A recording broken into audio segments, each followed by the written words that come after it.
There's nothing quite like nature time when you leave all the cares of the world behind. You never know what kind of magic you'll find on Wild Earth Kids. So we've got some zinnias, some petunias, Oh, hey friends! It's good to see you again. I'm Teacher Michael, and this is my friend Sophie the Owl. We're gonna plant some seeds today. Yay! I love planting seeds! I know, I love planting seeds too, and these ones are really important because they're going to attract hummingbirds and bees and butterflies into our backyard garden. And those are really important creatures because they are pollinators. And pollinators are those insects, birds, and even bats that drink nectar from the different flowers, and they bring pollen from one flower to the next. And that pollen exchange is how seeds and fruits can form. So a lot of the foods that we eat actually are because of pollinators. So it's really important to have them around, and that's why I'm so excited to plant these. Now, one of my favorite ones here is milkweed. And milkweed, as you can see, is good for monarch butterflies. Now, monarch butterflies only lay their eggs on milkweed, and that is the only thing that their caterpillars like to eat. So without the milkweed, we wouldn't have monarch butterflies. So we're gonna plant some of that too. What do you say, Sophie? Ready to get started? Yeah, sounds fun! All right, let's do it.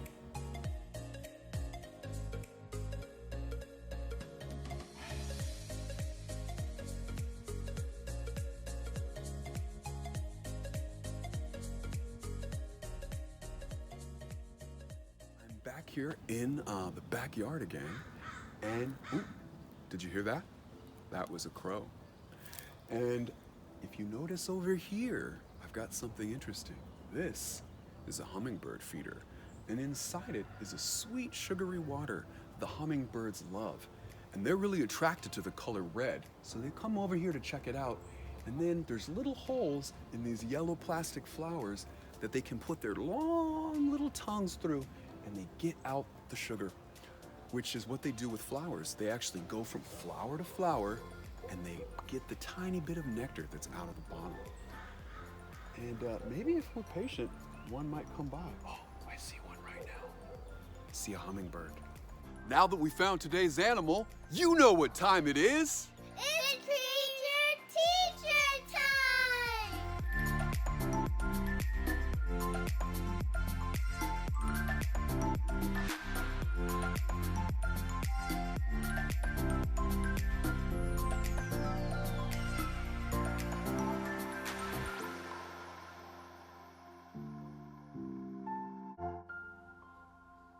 Now, if you look closely, you'll see in this hummingbird's feet, it's holding some spider webs because they use spider silk to make their nests.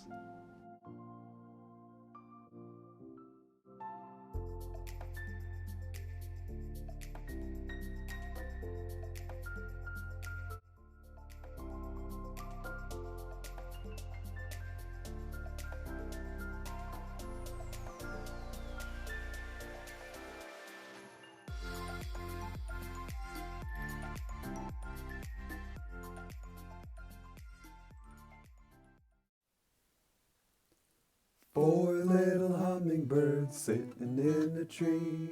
One flew away to find something to eat, looking for flowers all over the land. Hummingbird, hummingbird, fast as you can. Three little hummingbirds sitting in a tree. One flew away to find something to eat, looking for flowers all over the land.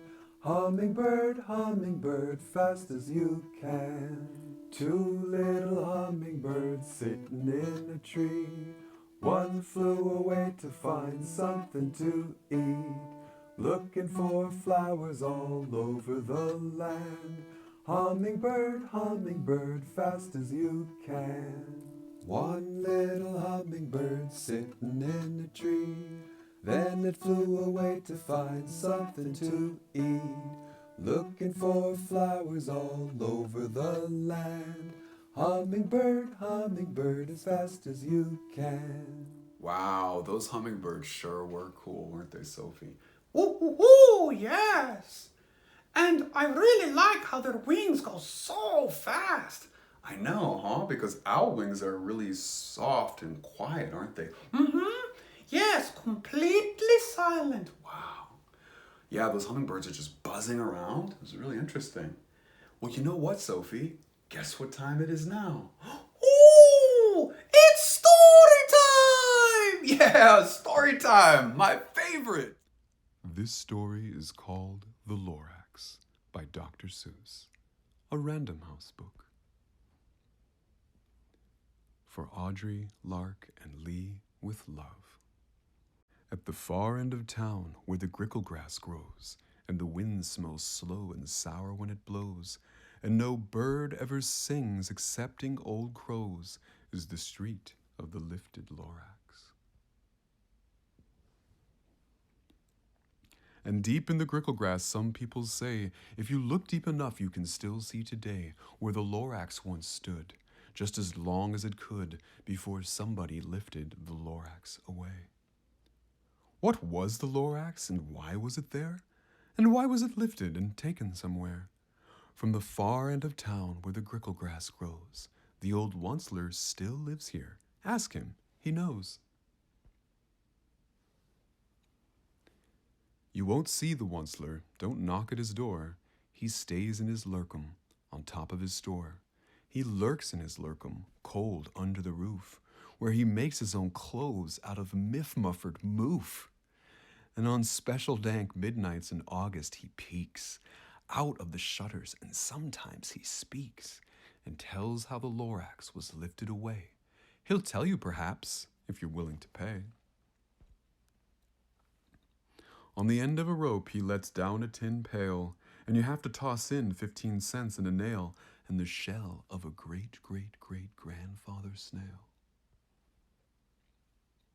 Then he pulls up the pail, makes a most careful count, to see if you've paid him the proper amount. Then he hides what you paid him away in his snub, his secret strange hole in his grovulous glove. Then he grunts, I will call you by whispermophone, for the secrets I tell you are for your ears alone. Slump! Down slups the whispermophone to your ear, and the old Onceler's whispers are not very clear, since they have to come down through a snurgly hose, and he sounds as if he had smallish bees up his nose. Now I'll tell you, he says, with his teeth sounding grey, how the Lorax got lifted and taken away.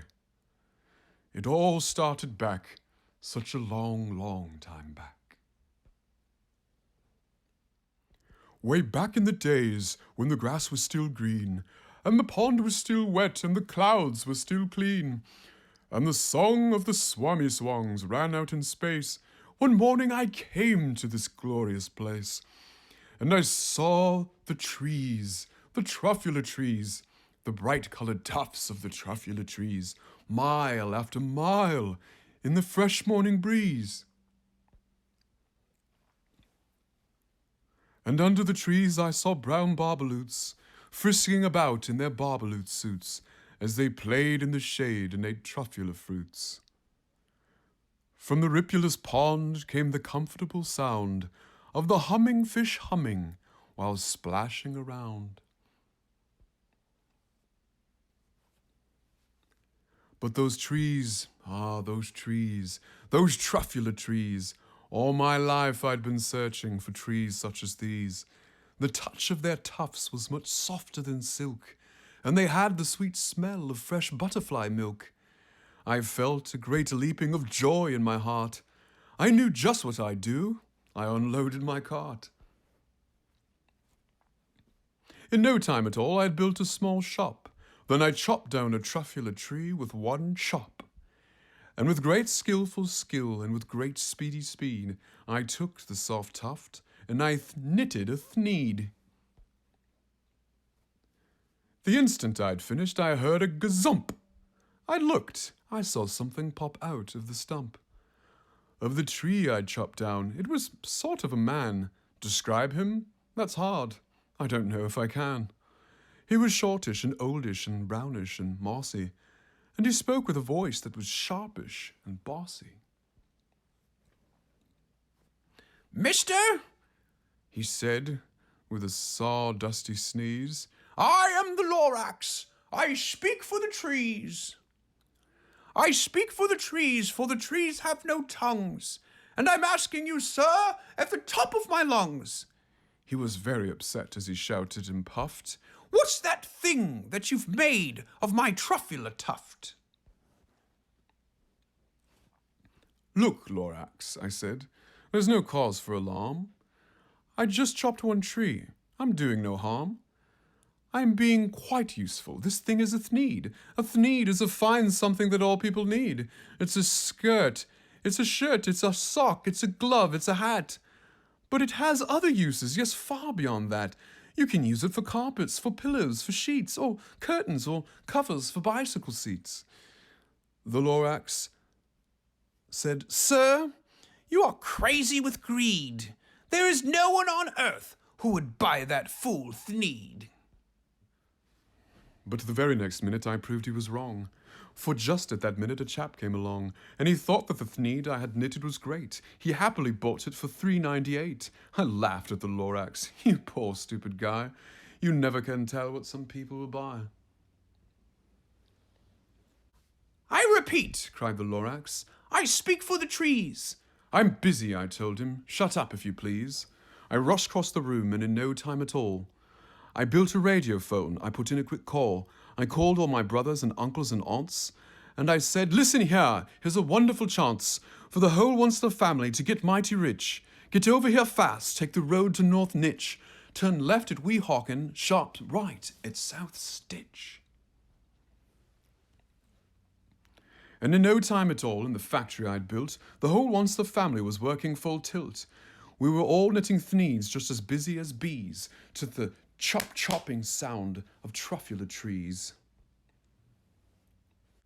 Then oh, baby, oh, how my business did grow. Now chopping one tree at a time was too slow. So quickly I invented my super axe hacker, which whacked off 4 truffula trees in one smacker. We were making thneeds 4 times as fast as before, and the Lorax, he didn't come around anymore. But the next day he knocked on my new office door. He snapped, "I am the Lorax who speaks for the trees, which you seem to be chopping as fast as you please. But I'm also in charge of the brown barbaloots, who played in the shade in their barbaloot suits, and happily lived eating truffula fruits. Now, thanks to your hacking my trees to the ground, there's not enough truffula fruits to go round, and my poor barbaloots are all getting the crummies, because they have gas and no food in their tummies. They love living here, but I can't let them stay. They'll have to find food, and I hope that they may. Good luck, boys," he cried, and he sent them away. I, the Oncer, felt sad as I watched them all go. But business is business, and business must grow, regardless of crummies and tummies, you know. I meant no harm, I most truly did not. But I had to grow bigger, so bigger I got. I biggered my factories, and I biggered the roads. I biggered the wagons, and I biggered the loads. Of the thneeds I shipped out, I was shipping them forth, to the south, to the east, to the west, to the north. I went right on biggering, selling more thneeds, and I biggered my money, which everyone needs. Then again he came back. I was fixing some pipes, when the old nuisance Lorax came back with more gripes. "I am the Lorax!" He coughed and he whiffed. He sneezed and he snuffed, he snargled and sniffed. "Onceler!" he cried in a querulous croak. "Onceler! You're making such smogulous smoke! My poor swami swans, why they can't sing a note! No one can sing who has smog in his throat." "And so," said the Lorax, "please pardon my cough. They cannot live here, so I'm sending them off. Where will they go? I don't hopefully know. They may have to fly for a month or a year, to escape from the smog you've smogged up around here. What's more, snapped the Lorax, his dander was up, let me say a few things about Gluppity-Glup. Your machine chugs on day and night without stop, making Gluppity-Glup, also Schloppity-Schlop. And what do you do with that leftover goo? I'll show you, you dirty old Onceler man, you. You're glumping the ponds where the humming fish hummed. No more can they hum, for their gills are all gummed. So I'm sending them off. Oh, their future is dreary. They'll walk on their fins and get woefully weary in search of some water that isn't so smeary. And then I got mad. I got terribly mad. I yelled at the Lorax. Now, listen here, Dad. All you do is yap yap and say bad, bad, bad, bad. Well, I have my rights, sir, and I'm telling you, I intend to go on doing just what I do. And for your information, you Lorax, I'm figuring on biggering and biggering and biggering and biggering, turning more truffula trees into thneeds, which everyone needs. And at that very moment, we heard a loud whack. From outside in the fields came a sickening smack of an axe on a tree. Then we heard the tree fall, the very last truffula tree of them all.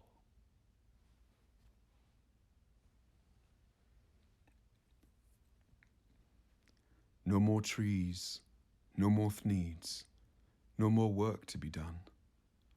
So in no time at all, my uncle and aunts and everyone all waved goodbye.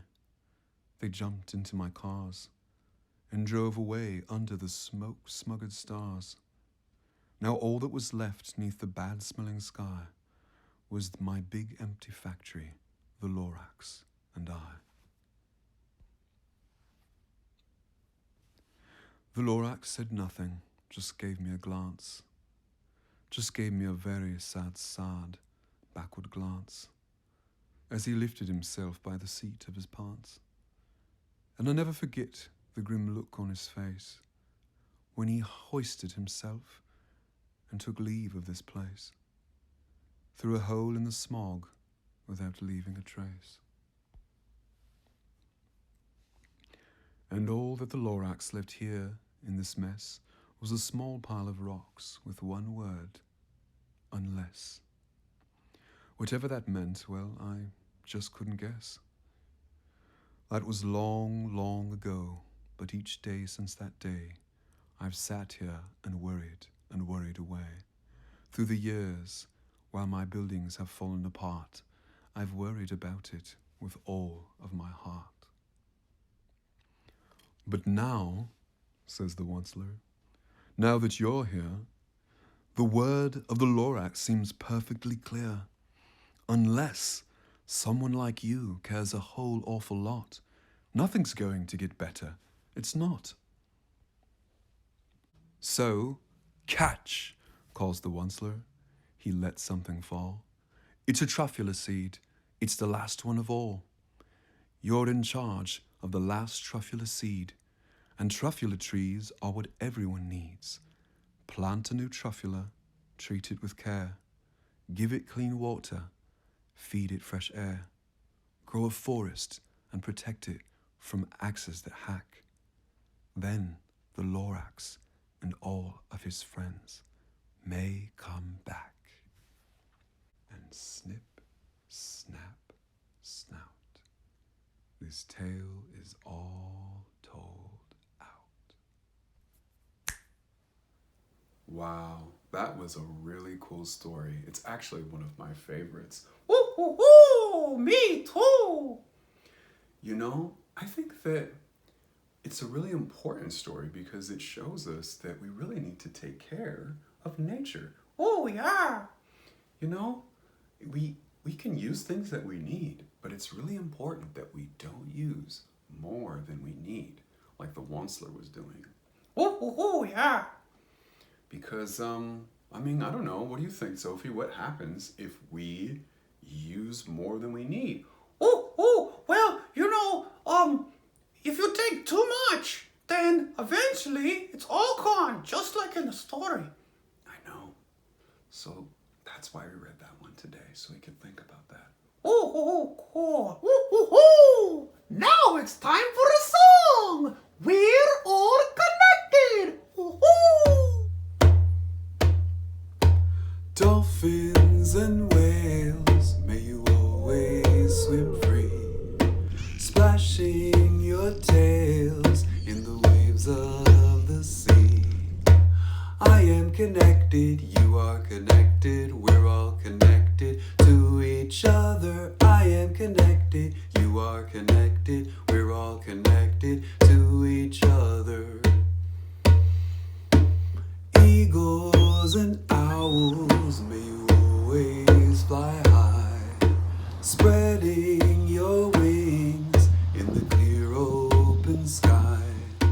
I am connected, you are connected, we're all connected to each other. I am connected, you are connected, we're all connected to each other. Oh, ancient trees, may you always stand tall, making the air for one and all. I am connected, you are connected, we're all connected to each other. I am connected, you are connected, we're all connected to each other. Oh, sacred fire, may you always burn strong, growing much brighter as we sing our heart song.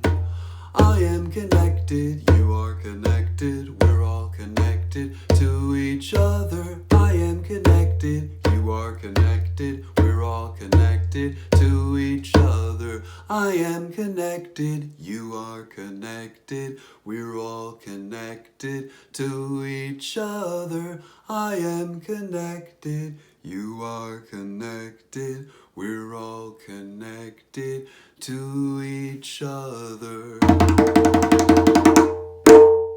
So, my friends, we are out of time for today, but we'll see you again next time in the next episode of Wild Earth Kids. Bye-bye now. Bye, friends. There's nothing quite like nature time when you leave all the cares of the world behind. You never know what kind of magic you'll find on Wild Earth Kids.